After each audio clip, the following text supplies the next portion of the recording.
12 years ago, a militant group called Daesh descended into Sinjar and committed genocide against the Yazidi people, who are indigenous in northern Iraq.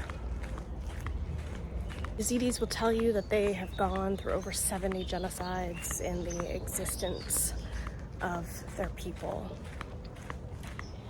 And on that day, families were ripped apart and women were taken and sold as sex slaves in houses across Iraq and Syria.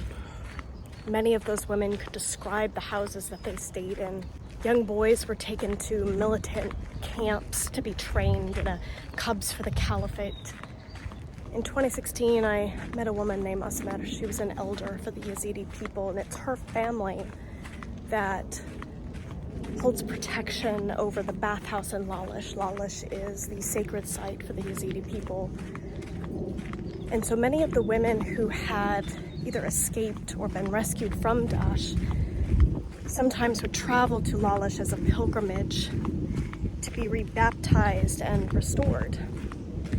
The Yazidi elders had to have a reckoning about some of the ways that they had rejected women, and even then, they still didn't fulfill their entire duty to these women. It used to be that if you had sex outside of the Yazidi community, you were therefore excommunicated.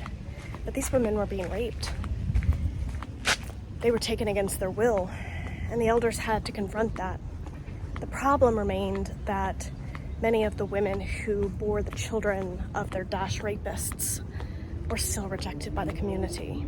And so I remember speaking to a Yazidi doctor, and she said that many of the women she examined, she could see it. She could see their uterine lining. She could see whether it had been self-induced or whether it had been sloppy medicine, but they would deny it often. Other women would talk about how the child was their husband's, and there really wasn't any proof otherwise. Those were the few that may have been received back into the fold. Indigenous women are often the most affected when it comes to genocide. From Yazidi to Palestine to the First Nations of the Americas, across the globe, in Congo. And we often forget about them. We often forget about it. We've accepted that these horrific rapes are crimes, but we don't actually do anything about it, and we don't actually remember the women. And so I think I really want us to have a different story. I want us to think differently about it.